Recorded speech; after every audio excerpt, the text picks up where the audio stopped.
We need to send a message to Nintendo because Sony is not listening. And yes, I'm talking again about those dagnammit physical games. Yes, I get it. People are tired of hearing about it, but that's okay. It doesn't matter what people are tired of hearing about. There's plenty of people who do want that full purchase, that full consumer rights. You know, when you buy a game, you're supposed to own the game, not a revocable license that they can take away at any point because all your games are tied to an account, or how your account can be hacked by some type of crazy hacker that has it out for certain people out there. By the way, totally things that have happened just recently within the last week and couple months when it comes to notable people online calling Moriarty. So I mean, it's one of those things to where we're going to have to keep on talking about it because less and less people even want to do real ownership of games, and less publishers, developers are even going to have real physical games to begin with, because it looks like Sony is done and Microsoft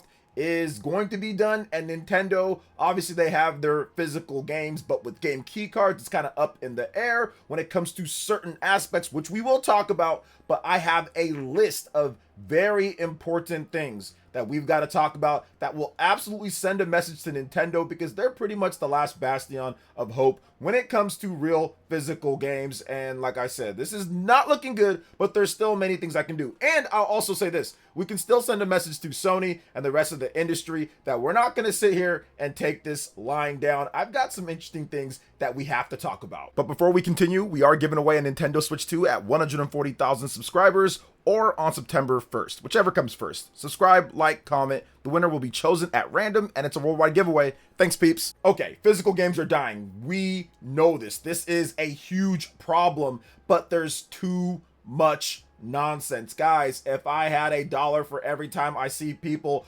arguing amongst themselves when it comes to digital versus physical. This is not a digital versus physical battle. This is an options battle. We want digital. We also want physical. We want both. We do not want the option for either one of them to be taken away. We also have to make sure that we do not lie about the options that are available. We need to make sure that we tell the absolute truth when it comes to all options that are available on all platforms. Now, kind of honing in on Nintendo here, game key cards. This has been a very controversial thing since the inception of them with the name of game key card. Game key cards have been around for a long time. They were on the Nintendo Switch 1, where you needed the internet in order to play the game. Once you've downloaded whatever piece from the internet that you want, then you can play the game. Obviously, Microsoft and Sony, they've also done game key cards, or game key discs, I guess, because it's a disc, it's not a card. They've done that as well. You see that with Assassin's Creed, Star Wars Outlaws. There's various games that do not have the full game on there, or have a very little piece of data. Then you have to download the rest of the game. I think, what was it? It was Indiana Jones. Yeah, I think Indiana Jones, that was one of them as well. So it's one of those things to where they've been around for a while. They're on other platforms, but Nintendo gave them a name, so people kind of hone in on that name and lose track of everything. We've got to be completely honest on what's happening here with game key cards. Yes, game key cards are not ideal. You want the game fully on card, but you can't go around lying and saying, oh, it's just like PSN, or it's just like digital. No, it's not. They're not tied to an account. They are also one-time online usage. After that, you can keep them on your system. They can also be transferred over to another person wirelessly. If they have all the updates and everything's set, you can transfer it over.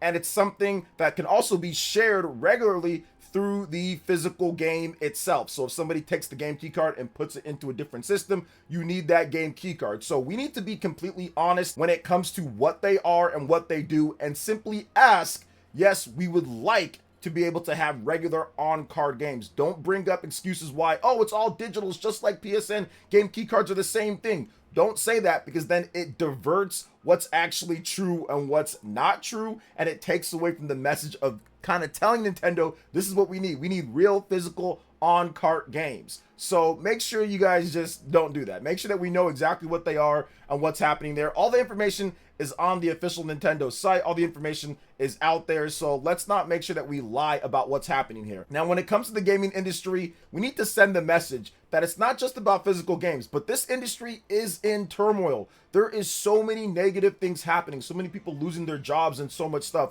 We need to get back to the basics, get back to what the gaming industry was about, and that was prioritizing fun and normal budgets. The budgeting for these games is out of control. You'll have games that have these crazy budgets, they come out and end up flopping. We saw even the creator of Dead Space essentially had to call it a career, even though he did not want to retire after 35 years, because nobody wants to fund what he's trying to do. And obviously what he's trying to do, create a Dead Space style of game with Callisto Protocol, that was very expensive, and it ultimately ended up not being successful enough and getting discounted pretty quickly when it comes to that. So the budgets are out of control, and I think that one of the things that we can do to kind of calm down on the budgets is stop expecting every single game to have world-class graphics with every single thing. I get it, AAA, big systems, graphics, but too many times I see people go insane when something doesn't have a water reflection, or there isn't steps in the ground,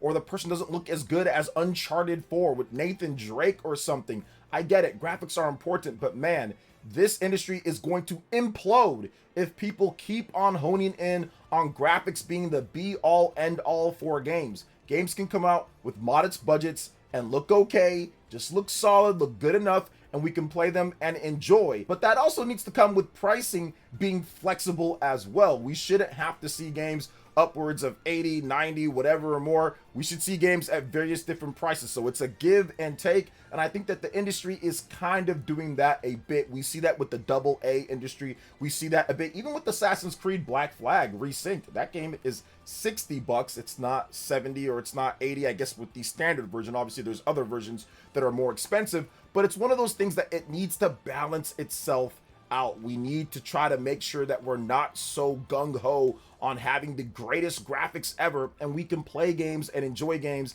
and not rate games down because it doesn't look like the most modern thing pushing the PS5 Pro to its limits or something like that. Now, the next thing that I want to talk about here is that we have to discuss what is happening with the live service and microtransaction situation. Live service games, microtransaction stuff needs to take a backseat, needs to take a hike. We do not need to see these things in any real prevalent manner. Now, I get it. Everybody wants that Roblox. Everybody wants that Minecraft. Everybody wants that Fortnite, that unlimited supply of energy or money, more like it, that unlimited supply that never runs out, that you just see millions of users pouring into, and you've got everything that you need and you're set and you're just making money hand over fist and you're making millions as an executive. Like, I get that. People want that. People want that for their careers, for their families, generational wealth. I get it and all. But please, developers, publishers, it can be built in different types of ways. There is a way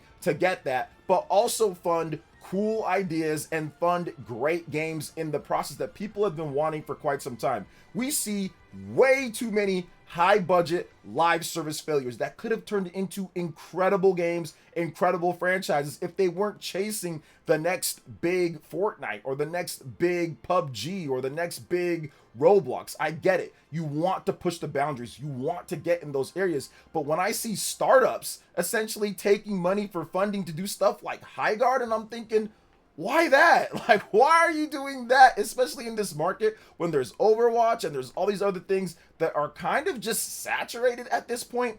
To me, it could have just been put into doing something so much better. Look at the flops of Concord, Highguard. Like, it goes on and on the live service flops. How about Suicide Squad? Imagine if those were invested into incredible IP that has a single player and a normal, balanced multiplayer, kind of like a side mode or cooperative. And then from there, if it's successful, okay, maybe we'll build out a separate online mode from that. These publishers and these developers want everything all at once, and they want to cut all the corners to get there. No single player experience, no campaign, no co-op, none of that. That takes too much time. Let's just get the multiplayer and focus on testing, either be free to play or it's going to be a charged amount, and hopefully it works. And if it doesn't, oh well, like, we're fine. We'll move on to the next live service thing. So that is a huge problem right now. We've seen it with Sony a lot. We saw it with Microsoft a bit, but even Microsoft is having trouble even getting single player games